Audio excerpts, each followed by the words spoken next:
Hi, listeners. Welcome again to another episode of Beyond the Scenes. Today we have with us Mr. Chevaun Manning, and most of you will recall that we have been waiting on this interview for 2 weeks. We're happy today that we have Mr. Manning with us here in studio. Mr. Manning, welcome to Beyond the Scenes. Thanks for joining us. Check, check, check. I'm here. Thanks for having me. All right, and I'm sure you'd have heard a little touch of music at the start of the podcast, and that's part of why Chevaun is here with us today. We want to talk with him about the music, what gave him the inspiration to pen and sing such a tune, and how has it been received over time, and what plans he has for it, and just get to know the man behind the music. So, Mr. Manning, Oh. tell us about your song. Daddy was written in 2017 when I was living in Montego Bay. I'd moved away for work. Like a backstory. Mm-hmm. My father and I, we don't well, at the time we didn't have a good relationship, based off some experiences. And so one day I was just there frustrated. I stayed up all night. I think it was like a Wednesday night or so. Mm-hmm. I stayed up all night into Thursday morning, or if it was a Friday, whichever way, and just wrote, Daddy. It wasn't what it is now, as in the end product. Yeah. It was a lot. It was really terrible in terms of delivery and how it was written and so on. My father. I didn't know my father until 2006 when I just started George's, and Which is high school, right, right? high school. Yeah. And so in that song I really just spoke about all the things I was feeling towards him and how I thought he saw me. Yeah. Just basically putting my feelings into words that nobody ever really heard. Okay. Part of the song, I know you spoke about, you go to school, you get an education, you get a work, but to you it's like your dad still isn't proud, or based on what you were feeling, the Yeah. recognition to say, boy, Chevaun, you're doing a good job, I'm proud of you, continue doing what you're doing. It's like that recognition never came, and you thought that by doing all of these things, at least it would probably get his attention somewhat, right? Right. And to be fair to him, he had given me this charge, like, get A's in school, because he lived overseas all the time. Yeah. Get A's in school, and for every A he give me $100. Okay. And it was I got a few A's, like I think in first and second form I got a few A's, but I never showed them to him because I was saying our communication was poor. In that time you had phone, right? It was Right, yeah, man. We have a little thing. I'm not even what kind of phone, but I had like a banger phone during that time. And I wasn't even motivated to show him those A's because he was so absent. Yeah. So yeah, I went through school, and I never have great grades, but I accomplished what everybody goes to high school for. Get my subjects. I had a lot of downtime in terms of I had to repeat one grade because of some situations at home, missing exam, so many things. But I got it done. End of the day, I finished George's, went to sixth form. University is the next story that we don't have to talk about today. But yeah, I got everything. I got a job. And so I felt as though I've been doing things that would have warranted some recognition. Yeah. But he, being who he is, he just refused to keep in contact. He refused to acknowledge me, and I was just broken at that time. And so there came Daddy. Why you not proud of me? And then that song as well, even though you wrote it, it touches the lives of so many persons who, I think a lot of persons in Jamaica, I'm not sure the statistics for the world, but would have come from broken homes and broken relationships. And in the last interview that I did with Miss Patricia Daly, she spoke about research that she was doing for her doctoral studies, where she mentioned that migration of parents adversely affect children and families in the Caribbean, because our parents would go overseas to seek a better life for the family at home, where they can probably provide for them financially, send them to school, to the best schools and so on. But there's this missing element of that personal bond and relationship for some of them who run off and they're not yet legalized, then they can't come back home until a certain time, and then there's all of those missing years of relationships.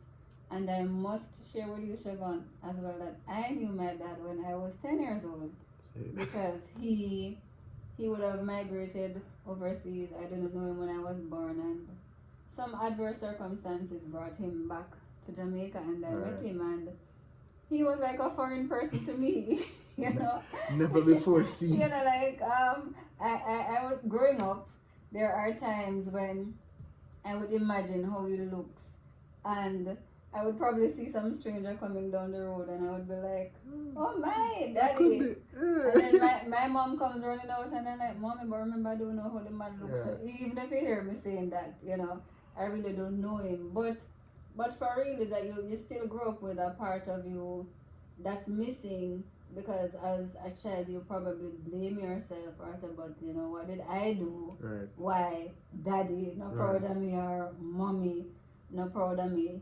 So I can share that part of my journey, and I'm sure that others have journey as well. But when you wrote this, did any of your friends or relatives identified or understood? You got any feedback? Before I got there, it's funny you mentioned about if it was my fault or whatever. Literally in the song,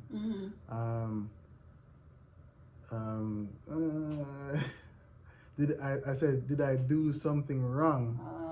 Was I too early for the plan? Right. So it made me wonder, like, guys, was I like a mistake child?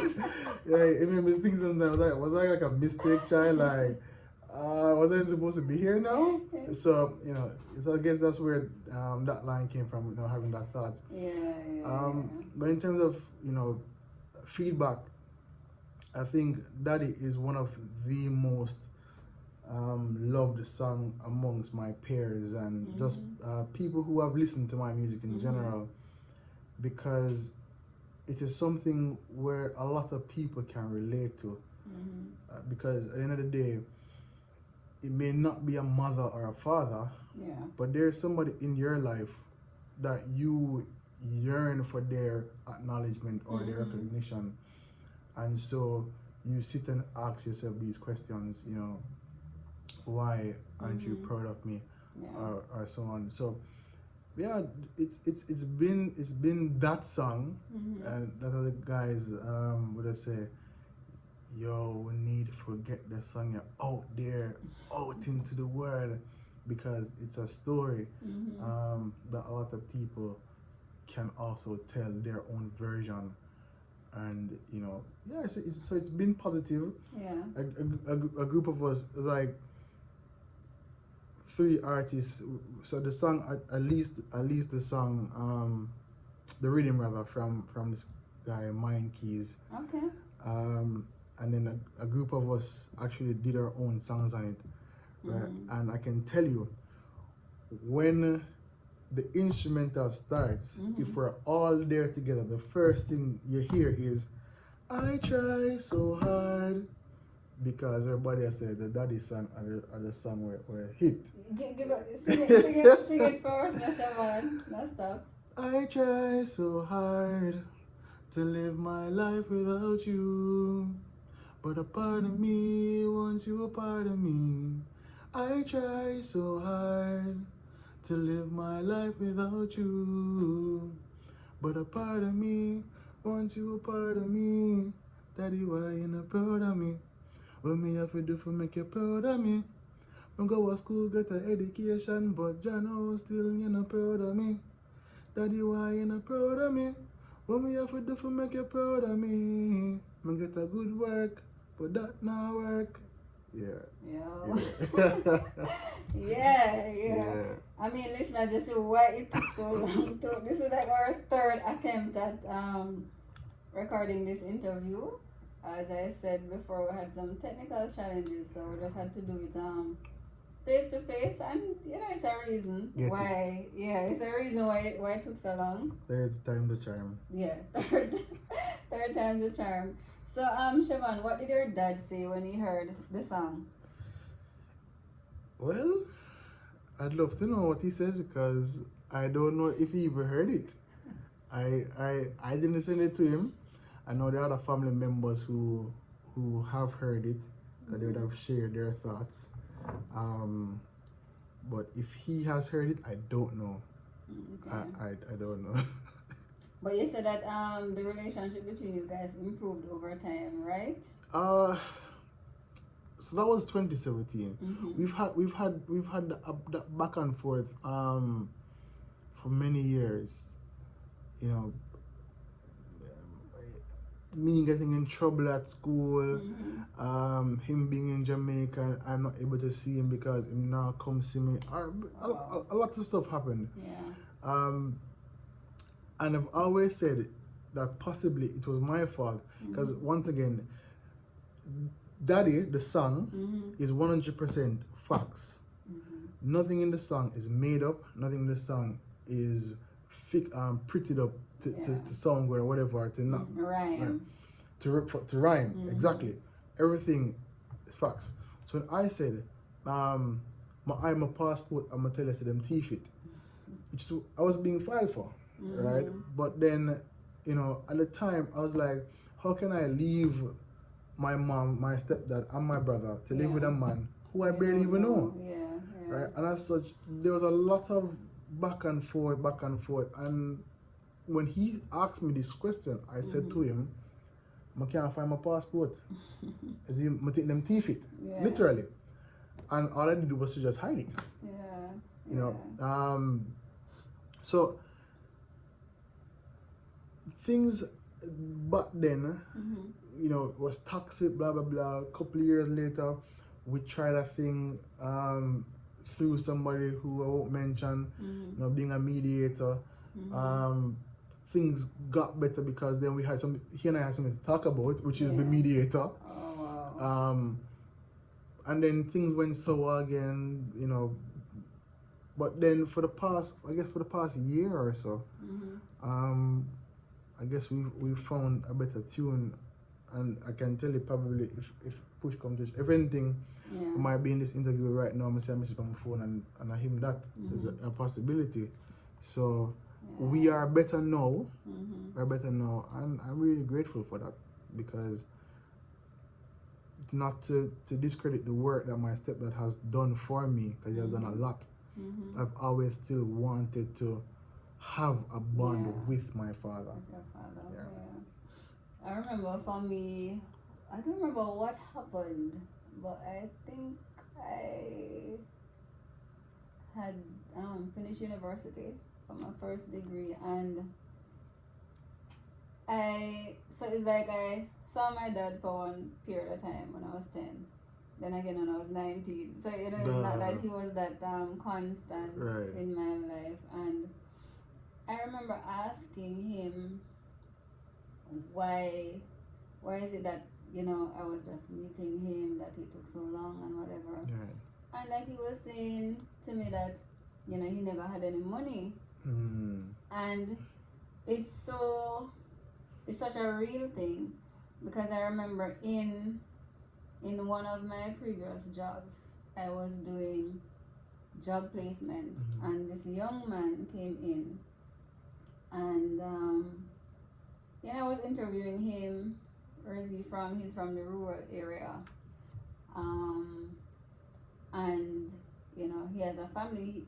He says that his spouse, I don't want to say baby mother, so his spouse just had a child, but he has not seen that child. Wow. And it's like I could draw from how I felt. Right. And then this child was a girl as well. It was a little girl baby. Connection. And because of my own experience with my dad, I was able to, get some support for him. I was like, I told him how it was with my dad, and even if he came around and I saw him and he didn't have anything to give to me, we still would have had a relationship, because I would have known him, he would have expressed love. And sometimes even those being around the person motivates you to even, get a job or something like that. And I remember I got some help for this gentleman. Funny enough, my aunt had sent some baby clothes for one of my cousins, but she sent girl stuff because she wanted the child to be a girl. The child turned out to be a boy. But we had those things, and I could take it to him. I said, okay, come back to the office. So I got him those clothes for the baby.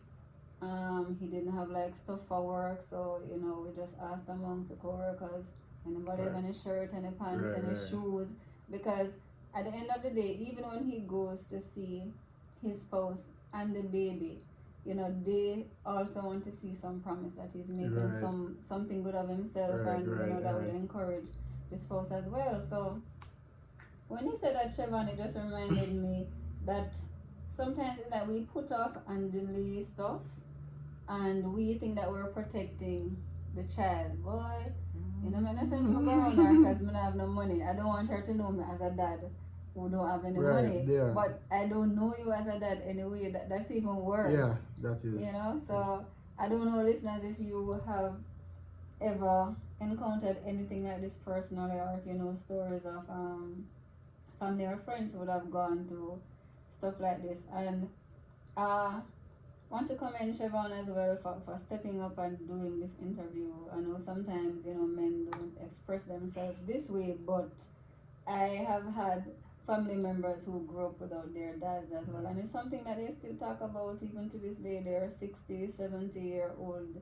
There's always this bond, and that's why they are our parents, because they have been given guardianship over us.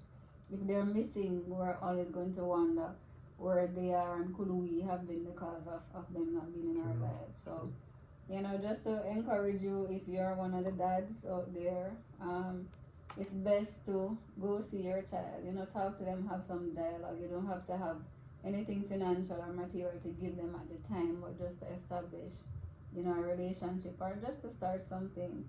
Or if you're not one of those dads, but you can encourage someone else too. So I'm glad for the message today. Our moms, because and moms. Yeah, it's it's really across both sides. Yes, yeah. And funny enough, as you said that a while ago about I remember I have a bedroom as well as work.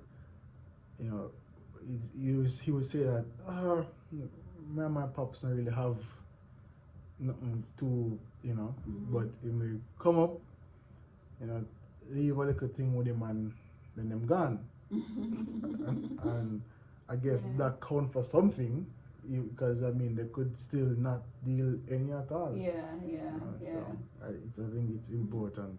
Because even with you and Chevaun, even at the point where your dad wanted, so he was helping in the way he knew how, or he was expressing those his love. were literally my grandfather's exact words. Yeah. Your father is showing you love how he knows, or how he see it. Yeah. And that was the fight for me. Yeah. Because my my grandfather did that for him. And so he was trying to set the same the same pathway for me. Yeah. It's that, I like where the dialogue is going because, even as a female now with my mom, right. And for females, because we did speak about the males for some time. I remember watching an interview this morning, and like the young lady was saying that why her mom is so strict on daughters, and it's like having become older now, she realized that the mom didn't want her to make any mistakes that she, the mom, would have made, previously while she was growing up, or she wants to give her something that she didn't have at the time. So that she's trying to keep her out of trouble and trying to do the best thing. And I hear what you're saying, that your dad, like, to him, of course him love him son. Yeah. And because I love my son, I gonna make sure say him come a foreign, I gonna make sure say, I give him the best.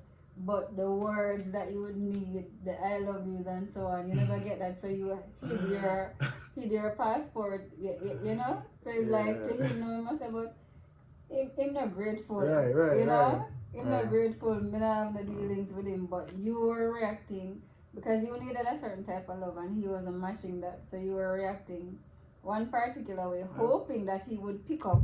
That is because he wasn't expressing himself how you wanted. And then I guess he is doing the same by expecting you to pick up that is love him, love you. That's why he's doing that for you. Mission failed. Yeah, well, I think that the mission is back on track today because after hearing this interview, I'm sure. Yeah, if you never hear that Daddy yet, the song, you're definitely gonna hear it now. Yeah, because guarantees, Yeah. But let's talk about your mom, Chevaun. How did she receive? How was it growing up with her and your stepdad, and how did she receive the song when you sang it?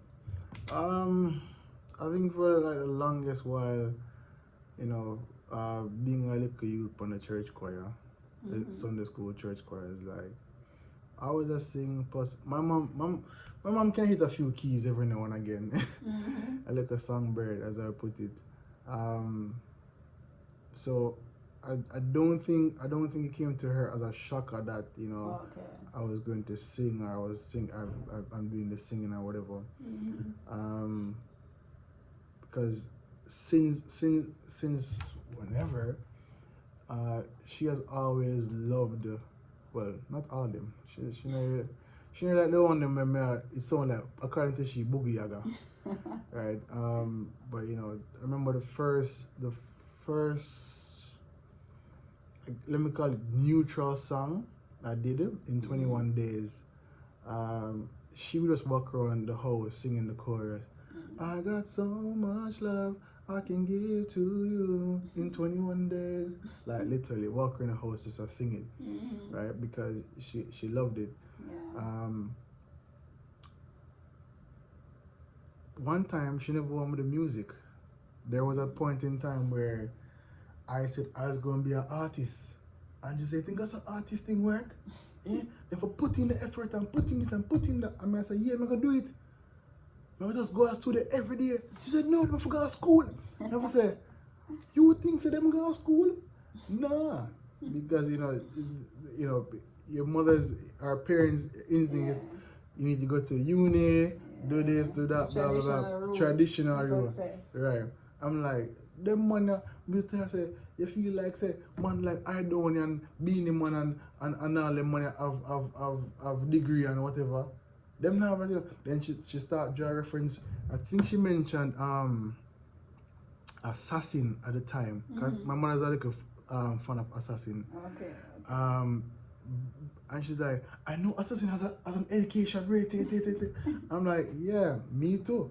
I finished high school. I'm not anything more. I'm good. After time, she realized that I kind of move away from saying that the music was what I wanted to do solely. But yeah, she's just been supportive. And I think she's proud of me in the sense that I'm putting my talent to use in a sense, because I'm not do much, but I'm not just keeping it in, and I'm sharing it with the world. So this particular song, the one she heard it, did she say anything to you about it, knowing that it was about your dad who was absent from your life? To be honest, I don't even remember what she said about it. I really don't. I don't even remember if we really have a conversation about it. But I know, she would be in the house and me there sing. Cause one thing with me, man, at any point in time, I'll practice my song them for my mother. That's what I mean. And she said, but then like me just sing it first. Yeah. Then afterwards she said, "Are you right that?" I said, "Yes." She's like, "Oh, okay. It can go on." And she gave feedback, Right. right? So, I don't remember what if we had a conversation about it, but I can probably guarantee you that, she's proud of the fact regardless. But you said something earlier, when you spoke about the artists and you said being a man and whatever, if they went to school, but if you notice the trend as well, that even these artists, these singers, when they have children, that they work so hard to send them to school, to educate them, because they know how challenging and ungrateful the music industry can be. They know how ungrateful the music industry can be, and so they want to ensure that their child has alternatives. And sometimes the child doesn't necessarily want to come into the same profession as the parent, so yeah, so your mom was being right. It's a good thing that you had her as the guiding light in your life. She didn't know if I was set out to be a book person or a creative. At the time, she never knows. But no, you're both. No, I'm partially both. Partially no, both. you're both. So you can give thanks to mommy. But Chevaun, where you see yourself in music? Have you done? I think you mentioned the 21 Days song and so on. But when did you recognize that you had a gift for writing, and where do you see your music going? So. I think the following summer after I met my father, I would have been in Clarendon staying. I remember I was just calling my cousin because basically our family is like that. He was going through some rough time with his mom, and so at the time, I was like, "Yo, this is rough, and actually remixed a popular dancehall song at the time. I think it was my father sing it. And I said, "Oh, tell me, ooh, yeah, the song there. I really want to sing the song there on the podcast." So he was going through some rough time with his mom, and I just remixed the song. And then everybody was like, "What ya? How with this?" So, at that point I was like, "Okay, alright." But between 2007 to 2009, 10, I don't know what happened between that time, because I never did nothing until about late 2009, early 2010, musically again. So I don't know what happened. Did my first 2 songs, big up Mateo for that opportunity. And then he's a producer? Yeah, Mateo is a producer. And from that it was just like more writing. So writing with my brethren, Ace and Danny Matic, Majestic now, and then things moving from one thing to the next. And 5th form I just kind of drop off again. Not really become like a road manager at that time, because I was pushing my friends more, And then in 6th form, I think it was probably like in upper 6, I was dating someone, and I wrote her a song, and that's how In 21 Days came about. And so over the years I've been doing my little thing in the background, whatever, but really and truly I've been pushing my friends more than I push myself. So I've always said, if I ever get a chance to get a big break, as me get the break, so feature song, Chevv and Sarah, Chevv and Cynic, Chevv and Noja, whoever it is gonna be Chevv and whoever, because I feel like these guys who I've been watching over the years, they have the talent, and they want it more than I do.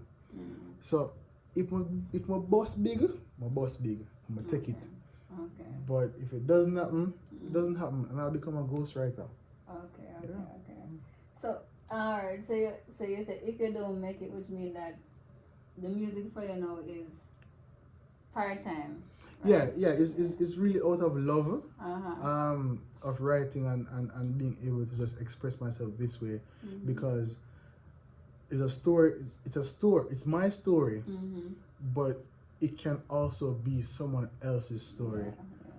You know, so that, and I think that is the reason why I continue to write, because I want to always share my story, so that somebody else knows that you know they are not the only ones going through this problem or this situation.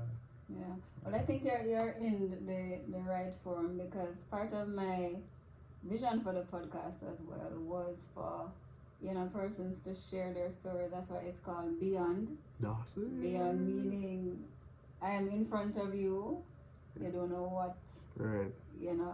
challenges I have overcome to be here, but I'm still continuing on a path.